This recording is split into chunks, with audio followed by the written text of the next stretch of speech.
Study IQ IAS, आपका selection हमारा mission. Good evening everyone, कैसे हैं? स्वागत है सभी का स्टडी IQ IAS हिंदी पे। और आज बात करने वाले हैं हम लद्दाख की। लद्दाख वैसे तो सामान्य तौर पर अलग अलग कारणों से चर्चा में रहता है, बट फिलहाल लद्दाख ने दी है भारत को भविष्य की ऊर्जा के मामले में एक खास खोज। अब इस खोज से आने वाले समय में हम लोग और ज्यादा इस मामले में आश्वस्त हैं कि हमें पेट्रोल, डीजल और गैस पर अपनी निर्भरता को शिफ्ट करते हुए जो नवीकरणीय ऊर्जा है वहां के लिए कुछ पक्के और अच्छे हम लोग को अभी यहाँ विकल्प मिलने वाले हैं। क्या क्या हुआ है ये चीजों को जानते हैं। बहुत खास हुई है चीज आप लोग के लिए। सो ONGC ने फिलहाल यहाँ पर एक खास ब्रेक थ्रू अचीव किया है लद्दाख में, और यहाँ काम चल रहा था जियोथर्मल प्रोजेक्ट पर, और चीजें जो है वो पूरी तरह से हमारे लिए सक्सेसफुल रही हैं।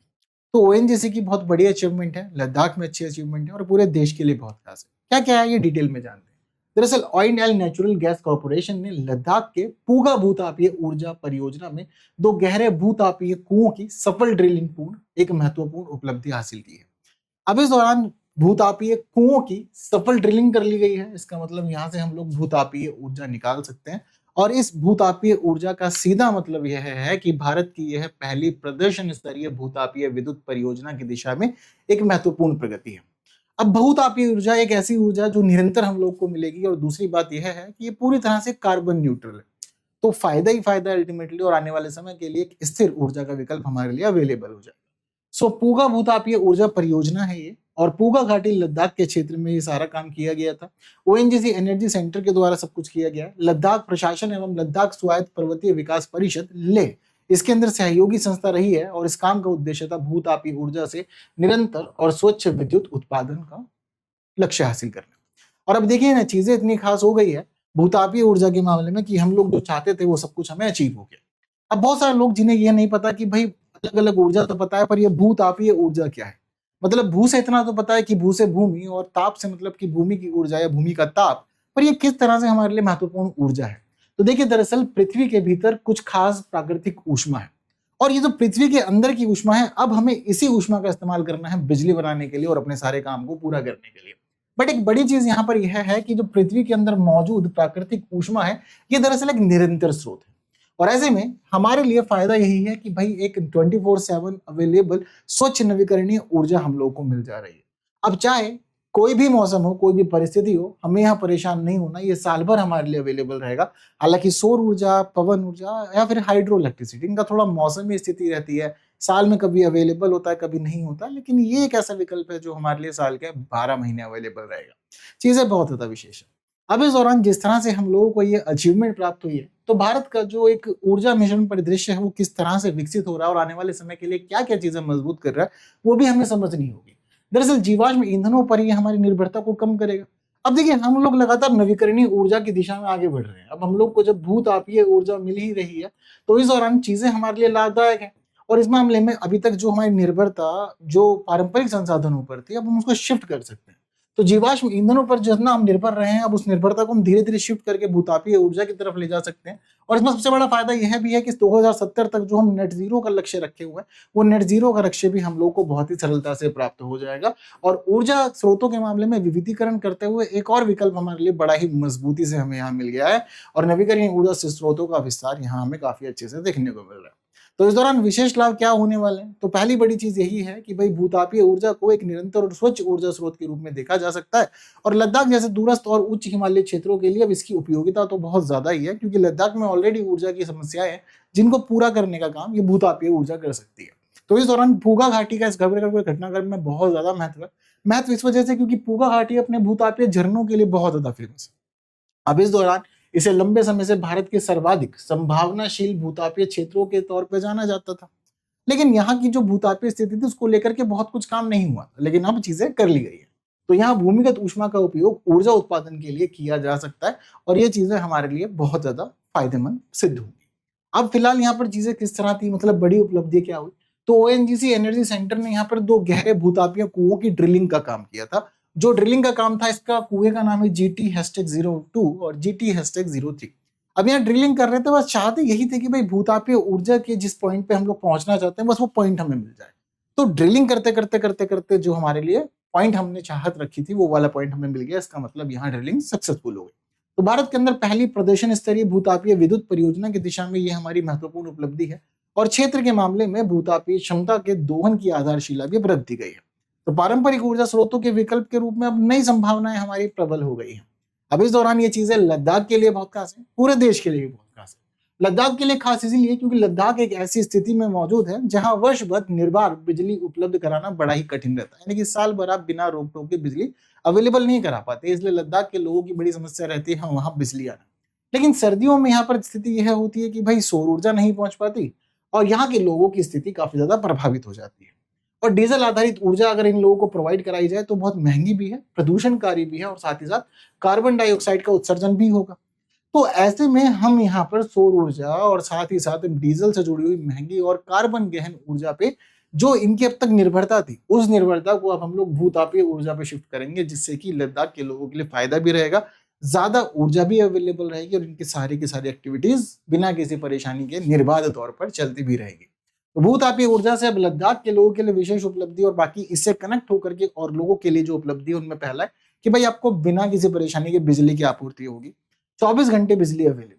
जीवाश्म ईंधनों पर निर्भरता भी कम होगी क्योंकि अब तक आप जो काम डीजल से ऊर्जा बना के क्या करते थे, अन्य संसाधनों से करते थे, आपको उनकी आवश्यकता धीरे धीरे घटती हुई दिखेगी।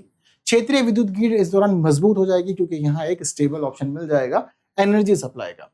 कार्बन ऊर्जा उत्सर्जन के अंदर कमी आएगी क्योंकि भाई पारंपरिक संसाधन हमारे कार्बन गहन होते हैं, लेकिन नवीकरणीय ऊर्जा हमारी कार्बन न्यूट्रल होती है और वही स्थिति हमें भूतापीय ऊर्जा में देखने को मिल रही है, जिससे कि लद्दाख के कार्बन न्यूट्रल लक्ष्य को समर्थन मिलेगा। इसी के साथ साथ भारत के कार्बन न्यूट्रल लक्ष्यों को समर्थन मिलेगा और साल 2070 तक का जो कार्बन न्यूट्रल लक्ष्य है वो, और साल 2047 तक हमारे जो नवीकरणीय ऊर्जा के माध्यम से लक्ष्य है वो, ये दोनों ही चीजें हम लोग यहाँ पर अच्छे से अचीव भी कर पाएंगे। सो टोटली बल्ले बल्ले के तौर पर इस वाले इंसिडेंट को हम लोग जान समझ सकते हैं। अब इस दौरान कहाँ कहाँ हम उपयोग कर सकते हैं इस भूतापीय ऊर्जा को, तो देखो वैसे तो हम इस भूतापीय ऊर्जा से बिजली बनाएंगे और बिजली का इस्तेमाल हम कहाँ कहाँ कर सकते हैं इतना तो आप लोग बहुत अच्छे से जानते ही।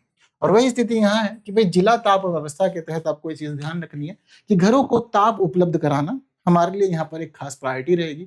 वहीं इसके अलावा ग्रीन हाउस कृषि के मामले में साल भर कृषि की जो संभावनाएं है वहां पर भी हम लोग इस बिजली का इस्तेमाल कर सकते हैं। स्थानीय खाद्य प्रसंस्करण उद्योगों के लिए भी हम यहाँ ऊर्जा उपलब्ध करा सकते हैं।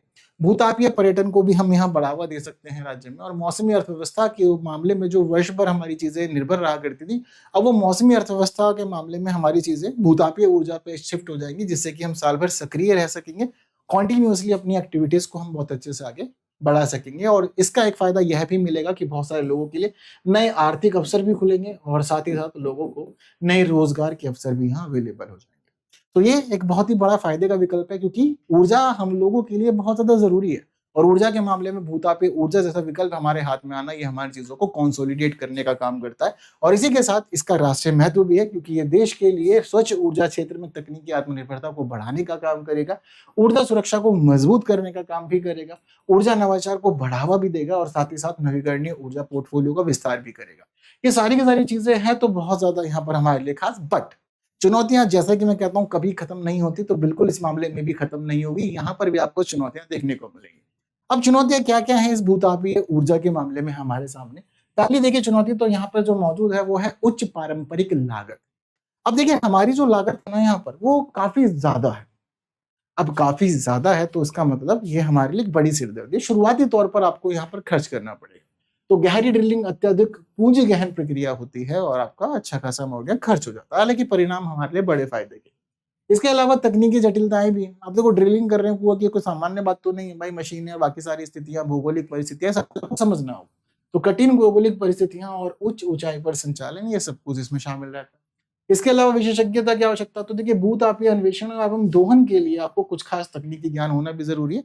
ये हर किसी के लिए किया जा पाना सामान्य सी बात नहीं, और जरूरी है कि भाई हम लोग यहाँ पर चीजों को अच्छे से कर पाए। बट अनुभव अभी भारत के पास बहुत कम है, तो भारत के अंदर भूतापीय ऊर्जा का वाणिज्यिक विकास अभी भी प्रारंभिक अवस्था में ही है और हम भी लोग काफी पीछे बने हुए हैं, लेकिन चीजों को आगे लेके जाएंगे। ऐसा नहीं है कि हर चीज नई होती है एक समय पर, धीरे धीरे एक्सपीरियंस मिलने के बाद उन चीजों को हम लोग काफी अच्छे से आगे बढ़ा पाते हैं।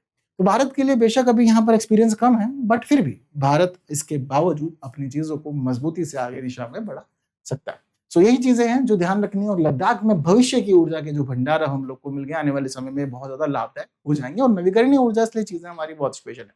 दूसरी बड़ी चीज, ये तो सारी बातें हो गई हमारी क्लास की, बट एक नई इन्फॉर्मेशन है बहुत ज्यादा खास है कि भाई स्टडी IQ का एक नया बैच शुरू हो रहा है, वो भी 27 जुलाई से। जी हाँ, और इस 27 जुलाई के बैच में आप जुड़ सकते हैं बहुत ही कम फीस देके। फिलहाल अवेलेबल हैं 2027, 28 और 29 के टारगेटेड बैचेस, और ये सारे बैचेस स्मार्ट मॉडल पे अवेलेबल है। स्मार्ट मॉडल का मतलब ये है कि आपको क्लासेस मिलेंगी सब स्ट्रक्चर्ड, यानी कि 1000 से अधिक घंटे की क्लासेस मिलने वाली है।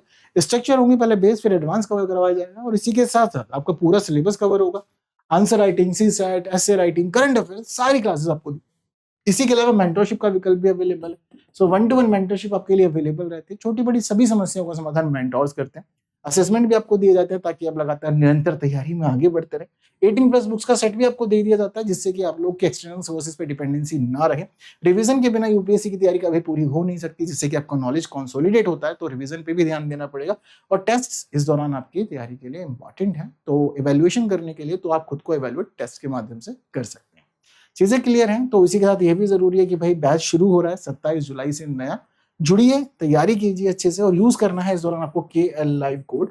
ये KL लाइव कोड हमारा बहुत ही इंपॉर्टेंट कोड है आपके लिए, क्योंकि ये आपको डिस्काउंट भी दिलाएगा, साथ ही आप लोग की फी भी रिफंड करा देगा अगर आप प्रीलिम्स क्लियर करते हैं। तो जुड़िए जल्द। और इसके अलावा आप जुड़ सकते हैं मेरे साथ में अलग अलग प्लेटफॉर्म पे भी, मैं यहाँ भी अवेलेबल हूँ।